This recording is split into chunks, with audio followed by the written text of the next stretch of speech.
5000 km, ça y est, c'est fait les amis. L'expédition Paris-Cap Nord vient de toucher à sa fin. Je suis ici sur ma ligne d'arrivée, sur la frontière entre la Hollande et l'Allemagne, avec toute une foule de supporters en train de brouter de l'herbe. Putain, Paris-Cap Nord quoi. 5000 km, 141 jours, ça fait 35 km par jour, avec 8 jours de repos, un toutes les 2 semaines en gros, 2-3 semaines, 5 jours de transport pour traverser la Scandinavie sur le retour. Ça fait en gros 39 km par jour marché. Paris-Cap Nord, c'est en solo. Donc quand ça va bien, tout va bien, toute ta joie c'est pour toi. Quand c'est la merde, bah, toute la merde c'est pour toi et t'as pas d'épaule sur qui chialer. Paris-Cap Nord, c'est en autonomie, donc c'est un sac lourd. C'est un sac qui a pesé jusqu'à 20 kg pour porter la bouffe. Plus grosse distance entre 2 points de ravitaillement, c'était quand même 220 km, donc il faut porter un petit peu de la bouffe. L'eau n'a pas été vraiment un problème, il y avait des rivières partout.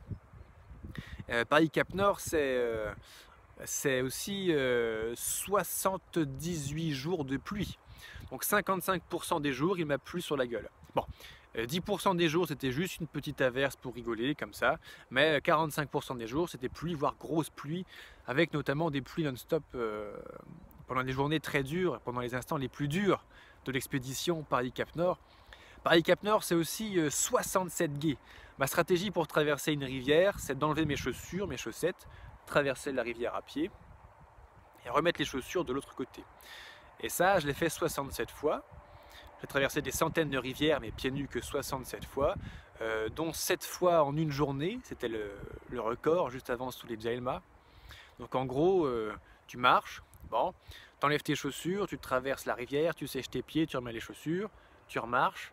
200 mètres plus loin, même chose. Bon, on recommence, on enlève les chaussures, nanani, nanana.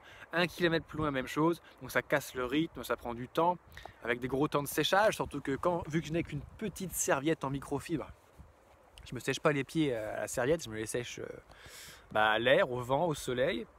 Puis quand il pleut, ça sèche nettement moins vite, nettement moins bien. Paris-Cap Nord, c'est aussi le gros de l'expédition. Bon, j'ai commencé à faire Paris jusque ici, là où on est, là, sur la frontière entre l'Allemagne et la Hollande, parce que le temps avançant, je voulais atteindre Cap Nord, qui est le point le plus au nord de l'Europe. C'est le nord de la Norvège. Quand tu arrives à Cap Nord, tu n'as plus rien. Tu as l'océan glacial arctique, et au loin, quelque part, il y a le pôle Nord, mais il n'y a rien. Et je voulais arriver là-haut avant l'hiver, parce que l'hiver est terriblement froid et violent. Donc j'ai pris un train pour m'avancer, pour traverser l'Allemagne et le Danemark. Et après j'ai recommencé en traversant toute la Scandinavie, de la Suède jusqu'à Cap Nord, de Göteborg à Cap Nord, ça fait 3300 km. Donc la Scandinavie était le gros morceau de l'expédition. Ouais, le gros morceau de l'expédition. Et après, je suis redescendu en fait de Cap Nord jusqu'à Göteborg, où j'ai traversé le sud de la Suède, le Danemark, l'Allemagne, pour arriver ici sur ma ligne d'arrivée, dans un pré avec des moutons. Voilà, c'est ma ligne d'arrivée absolument historique. Il y a aussi des chevaux derrière, hein, comme on peut le voir. Il n'y a pas que des moutons, il y a aussi des chevaux qui étaient là pour m'attendre. Ils sont très agréables. Je viens de faire ma sieste dans le pré, ils broutaient autour de moi. C'était très très bien. Paris-Cap Nord, voilà en quelques chiffres ce que c'était. Parce que bon, les chiffres, des fois ça nous intéresse, mais des fois ça ne nous intéresse pas. Et là c'est le côté qualitatif. Je viens de vivre un rêve. Et un rêve, ça ne se vit pas comme ça. Un rêve, ça prend du temps. Ce rêve a commencé il y a 3 ans, lorsque j'ai changé de vie. Et j'ai commencé, moi mon rêve, je suis né en Europe. Et je voulais traverser à pied, en autonomie, seul, le continent qui m'a vu naître. Donc j'ai traversé l'Europe à pied en fait, pas que Paris-Cap Nord. Et ce continent, j'ai commencé par la partie facile en faisant Gibraltar-Paris il y a 3 ans. C'était déjà un premier 5000 km. La deuxième année, pour garder la forme, j'ai marché 5000 km par-ci par-là. Et cette année, la dernière ligne droite, Paris-Cap Nord, un nouveau 5000 km, mais avec très au nord en latitude, donc gros temps, du froid, du vent, de la pluie, c'était de la montagne, de la montagne et de l'océan très au nord. Tout ça cumulé, c'était un facteur climatique un peu difficile. Et la Scandinavie a été le gros morceau, effectivement, en termes de difficulté et de kilomètres de ce Paris-Cap Nord. Et qu'est-ce que ça fait de vivre son rêve? Eh ben, vivez vos rêves. Vivez vos rêves. C'est quelque chose d'extraordinaire. J'avais ça en tête depuis longtemps. Je l'ai fait. C'est la plus grosse expérience de ma vie. Ouais, je voulais traverser mon continent à pied. J'ai traversé mon continent à pied.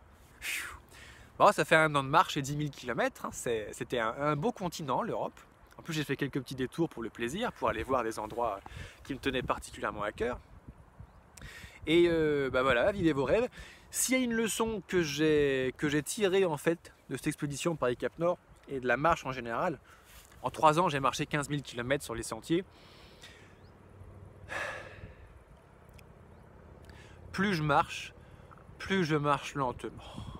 Au début, je suis parti comme un fou, comme un psychopathe, comme un performeur. Tac, tac, tac, tac, fallait que ça aille vite, faut me faire des kilomètres, je ne m'arrête pas, j'ai mal, je continue, etc., etc. Sans écouter mon corps, je me suis blessé, sans écouter rien du tout.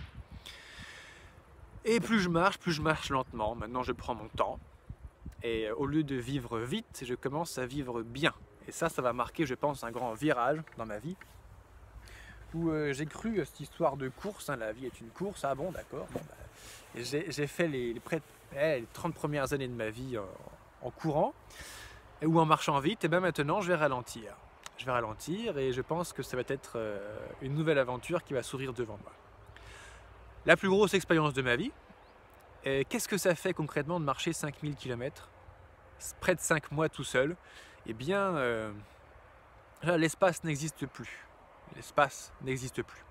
Si je te dis 10 cm, bon, voilà, on a une idée de ce que ça représente. 15 cm, ah bon, on voit ce que ça fait. 20 cm, ah bon, 4 km. Ça commence à être grand quand on parle en kilomètres. Tu dis 4 km, c'est la distance quand je vais au boulot le matin, par exemple, ouais, ça commence à faire.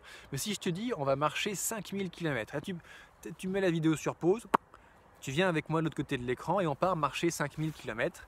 Ah, 5000 km, est-ce que ton cerveau peut imaginer ce que ça représente? Mon cerveau ne peut pas imaginer ce que ça représente. Avant de l'avoir fait, je n'avais aucune idée de ce que c'était que marcher 5000 km, quoi. Et donc, voilà. Tu marches toute la journée, si tu regardes la distance, si tu prends une carte de l'Europe, tu fais ton topo le matin, tu dis ok je suis là, tu marches 40, même si tu fais une belle journée, tu marches 50 km dans la journée, t'es un ouf, tu regardes la carte le soir, le point n'a pas bougé, 5000 km c'est trop immense, c'est énorme, donc quelque part l'espace n'existe plus. Quand les gens me disaient au milieu de la Norvège, alors encore combien de kilomètres? Je sais pas, encore 1 mois ou 2, c'est tout ce que je peux te dire, on ne sait pas, on ne sait pas. Je parle de moi, on va parler du temps aussi, le temps ne s'arrête plus. Le temps n'existe plus, pardon, et il s'arrête, on sort du temps. Ce qui fait qu'en fait j'ai l'impression que j'ai commencé hier, mais il y a 141 jours qui se sont passés entre la première vidéo et aujourd'hui, il y a 141 jours de passé, et j'ai l'impression d'être parti hier de Paris, en forme. Je suis toujours aussi en forme d'ailleurs, peut-être même plus en forme. Tu reviens plus en forme que tu ne le pars. Et même si j'ai l'impression d'être parti hier, ma vie a été suffisamment dense pour quand même l'avoir bien remplie et il y avait plein de choses à l'intérieur, donc c'était très bien, très très bien. Mais est-ce qu'on est lundi, est-ce qu'on est mardi? Je ne sais pas et ça ne m'intéresse pas. La seule chose qui m'intéresse, c'est est-ce que les magasins sont ouverts? Et dans certains pays encore, il y a les magasins qui sont fermés le dimanche. Donc là, des fois, tu arrives le dimanche, ah bon, c'est fermé, bon ben, t'attends 24 heures sans bouffer jusqu'au lendemain matin pour avoir à bouffer. Bon, c'est les choses qui arrivent. C'est pas grave, c'est rien 24 heures. De toute façon, le temps n'existe pas, donc 24 heures, c'est vraiment rien au final. Est-ce qu'on est en septembre, octobre, tout ça, ça n'existe pas. Et non seulement ça n'existe pas, mais en plus, je n'en ai plus rien à foutre. Et ça, j'ai remarqué que plus je peux répondre « j'en ai rien à foutre » à la question que je me pose ou que quelqu'un d'autre me pose, plus c'est bien, quoi. Plus c'est spirituel, plus ma vie est cool et heureuse. Voilà. Voilà, mais enfin, ça c'est un peu hard peut-être, mais voilà, j'en ai rien à foutre et ça se passe très bien. Et ça se passe mieux quand j'en ai plus rien à foutre. Ah d'accord. Paris-Cap-Nord, 5000 km. Merci de m'avoir suivi. Ah bah, avant de nous quitter les amis, je vais quand même répondre à vos questions. Il y a notamment Jeanne qui me demandait sur Facebook, Jeanne qui me disait alors combien de kilomètres par jour? Jeanne, je pense que tu as ta réponse sur cette nouvelle vidéo, pas la dernière, on fera une vidéo de bilan, mais sur cette avant-dernière vidéo de l'expédition Paris-Cap Nord. Donc on a vu 35 km par jour en moyenne, 39 km par jour marché. J'ai fait des petites journées à 25 km avec les gros dénivelés. J'ai fait plusieurs journées enregistrées à 50 km quand j'avais des bandes kilométriques. Donc ça fait beaucoup de kilomètres par jour, avec une belle préparation physique comme celle que je me suis faite et que je présente aux randonneurs, aux trekkers, aux pèlerins, comme toi, comme nous, qui préparons une expédition. Sur mon site, mes programmes vidéo de préparation physique permet d'encaisser, de préparer son corps à faire ça. Parce que si tu ne te prépares pas, il y a de bonnes chances quand même de se blesser. Comme ce que j'ai fait au début. On a tous fait des erreurs au début.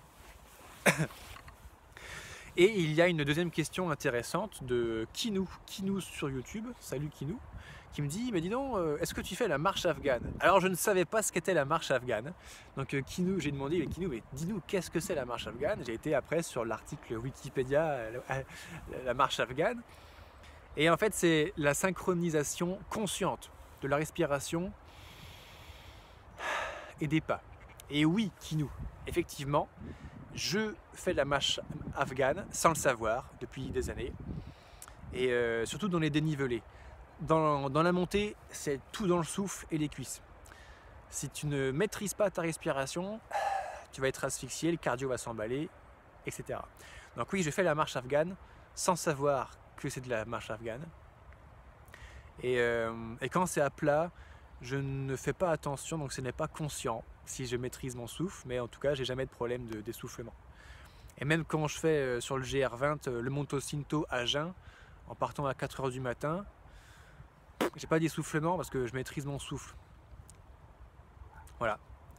Voilà pour les questions. Maintenant, je te remercie d'avoir regardé cette vidéo jusqu'au bout.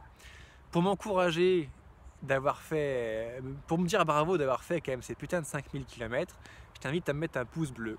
Je pense qu'un 5000 km, ça vaut un pouce bleu ou un petit cœur, ça dépend sur quels réseaux sociaux tu me regardes.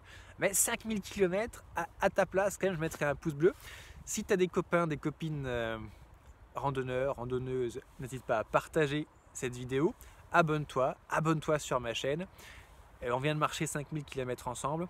On retournera sur les sentiers très très bientôt et on parlera tout ce qui est technique, astuces de randonnée, retour d'expérience, préparation physique comme on en a parlé, etc. etc. Et maintenant, je remercie, on fera une dernière vidéo bilan et remerciements de mes sponsors et de mes aides, etc. Et avec la carte, un fond de carte pour montrer étape par étape ce qui s'est passé à Paris-Cap Nord. Et en attendant, je te remercie de m'avoir suivi tout au long de cette expédition. J'ai eu beaucoup de messages de remerciements pour me dire merci David, j'ai l'impression d'être vraiment parti marcher avec toi, quoi. Et ben, c'était le but. C'est un grand plaisir d'avoir partagé mon rêve avec toi, avec vous. Ma foi, si ça se passe bien, on partagera le prochain ensemble. En attendant, je te remercie, je te souhaite une excellente journée et ma foi, toi aussi, vis tes rêves.